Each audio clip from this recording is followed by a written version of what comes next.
ಆ ಸಂಘಟನೆಗೆ ವಿಷದ ಹಾವಿಗೆ ಹೋಲಿಸಿ ಅದನ್ನು ಕೊಲ್ಲಬೇಕು ಅಂತ ಹೇಳಿದ್ರೆ ಇಡೀ ಹಿಂದೂ ಸಮಾಜಕ್ಕೆ ಮಾಡಿರುವಂಥ ಅವಮಾನ, ಅಪಮಾನ ಮತ್ತು ಬೆದರಿಕೆ ಅಂತ ನಾನು ಅಂದ್ಕೊಂಡಿದ್ದೇನೆ.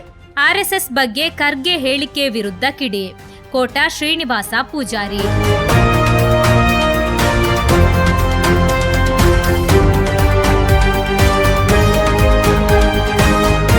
ಹಿಂದೂ ಸಮಾಜಕ್ಕೆ ನ್ಯಾಯ ಕೇಳುವ ಸಂಘಟನೆ ಆರ್ಎಸ್ಎಸ್ ಕುರಿತು ಮಲ್ಲಿಕಾರ್ಜುನ ಖರ್ಗೆ ನೀಡಿದ ಹೇಳಿಕೆ ಸರಿಯಲ್ಲ ಎಂದು ಸಂಸದ ಕೋಟಾ ಶ್ರೀನಿವಾಸ ಪೂಜಾರಿ ಕಿಡಿಕಾರಿದ್ದಾರೆ.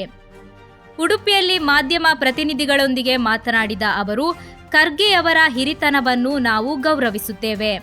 ಆದರೆ ಅವರು ಆರ್ಎಸ್ಎಸ್ ಕುರಿತು ಆಡಿರುವ ಮಾತು ಅತ್ಯಂತ ಕೀಳು ಮಟ್ಟದಲ್ಲಿದೆ ಎಂದು ಆರೋಪಿಸಿದರು.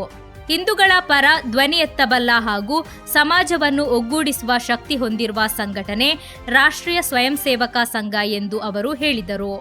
ಆರ್ಎಸ್ಎಸ್ ಅನ್ನು ವಿಷದ ಹಾವಿಗೆ ಹೋಲಿಸಿ ಕೊಲ್ಲಬೇಕು ಎಂಬ ರೀತಿಯ ಹೇಳಿಕೆ ನೀಡಿರುವುದು ಇಡೀ ಹಿಂದೂ ಸಮಾಜಕ್ಕೆ ಅವಮಾನವಾಗಿದೆ. ಖರ್ಗೆಯಂತಹ ಹಿರಿಯ ನಾಯಕರಿಂದ ಇಂತಹ ಹೇಳಿಕೆ ನಿರೀಕ್ಷಿಸಿರಲಿಲ್ಲ ಎಂದು ಪೂಜಾರಿ ಅಸಮಾಧಾನ ವ್ಯಕ್ತಪಡಿಸಿದರು. ಅವರ ಮಾತಿಗೆ ಪ್ರತಿಕ್ರಿಯೆ ನೀಡಬಾರದು ಎಂದು ಯೋಚಿಸಿದ್ದೇನೆ ಎಂದು ಹೇಳಿದರು. ಉಪಚುನಾವಣೆ ಕುರಿತು ಮಾತನಾಡಿದ ಅವರು, ಬಿಜೆಪಿ ಈ ಬಾರಿ ದೊಡ್ಡ ಗೆಲುವು ಸಾಧಿಸಲಿದೆ ಎಂಬ ವಿಶ್ವಾಸ ವ್ಯಕ್ತಪಡಿಸಿದರು. ಕೇರಳದಲ್ಲಿಯೂ ಬಿಜೆಪಿ ನಿರ್ಣಾಯಕ ಶಕ್ತಿಯಾಗಲಿದೆ ಎಂದು ಹೇಳಿದರು. ಕರ್ನಾಟಕದ 2 ಕ್ಷೇತ್ರಗಳ ಉಪಚುನಾವಣೆಯಲ್ಲೂ ಬಿಜೆಪಿ ಗೆಲುವು ಖಚಿತವಾಗಿದ್ದು, ಕಾಂಗ್ರೆಸ್ ವಿರುದ್ಧ ಅಲೆ ಇದೆ ಎಂದು ಅವರು ಹೇಳಿದರು.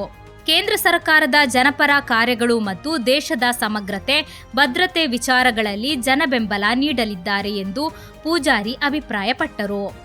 3 ವರ್ಷದ ರಾಜ್ಯ ಸರ್ಕಾರದ ಆಡಳಿತದ ಕುರಿತು ಜನ ಅಸಮಾಧಾನ ವ್ಯಕ್ತಪಡಿಸುತ್ತಿದ್ದು, ಇದರಿಂದ ಬಿಜೆಪಿ ಗೆಲುವು ಸಾಧಿಸಲಿದೆ ಎಂದು ಅವರು ವಿಶ್ವಾಸ ವ್ಯಕ್ತಪಡಿಸಿದರು.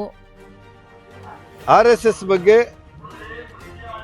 ಅವರು ಹೇಳಿರುವಂಥ ಅತ್ಯಂತ ಕೀಳು ಮಟ್ಟದ ಮಾತು ಮತ್ತು ಆರ್ಎಸ್ಎಸ್ ಅನ್ನು ಕೊಲ್ಲಬೇಕು ಅಂತ ಅವರು ಪರೋಕ್ಷವಾಗಿ ಹೇಳಿದ್ದು, ಇಡೀ ಭಾರತ ದೇಶದಲ್ಲಿ ಹಿಂದೂಗಳ ಪರವಾಗಿ ಧ್ವನಿ ಎತ್ತಬಲ್ಲಂಥ ಏಕೈಕ ಸಂಘಟನೆ ಇದ್ದರೆ ರಾಷ್ಟ್ರೀಯ ಸ್ವಯಂ ಸೇವಕ ಸಂಘ. ಅದು ದೇಶಭಕ್ತಿಯ, ದೇಶ ಸಂಘಟನೆಯ, ಸಮಾಜದ ಎಲ್ಲರನ್ನು ಒಟ್ಟುಗೂಡಿಸುವ ಮತ್ತು ಹಿಂದೂ ಸಮಾಜಕ್ಕೆ ಅನ್ಯಾಯವಾದಾಗ ಇದು ನ್ಯಾಯ ಕೊಡಿ ಅಂತ ಹೇಳುವಂಥ ಒಂದು ಮೂಲಭೂತವಾಗಿ ರಾಷ್ಟ್ರೀಯತೆಯನ್ನು ಇಟ್ಟುಕೊಂಡಂಥ ಒಂದು ಸಂಘಟನೆ. ಆ ಸಂಘಟನೆಗೆ ವಿಷದ ಹಾವಿಗೆ ಹೋಲಿಸಿ ಅದನ್ನು ಕೊಲ್ಲಬೇಕು ಅಂತ ಹೇಳಿದ್ರೆ ಇಡೀ ಹಿಂದೂ ಸಮಾಜಕ್ಕೆ ಮಾಡಿರುವಂಥ ಅವಮಾನ, ಅಪಮಾನ ಮತ್ತು ಬೆದರಿಕೆ ಅಂತ ನಾನು ಅಂದ್ಕೊಂಡಿದ್ದೇನೆ.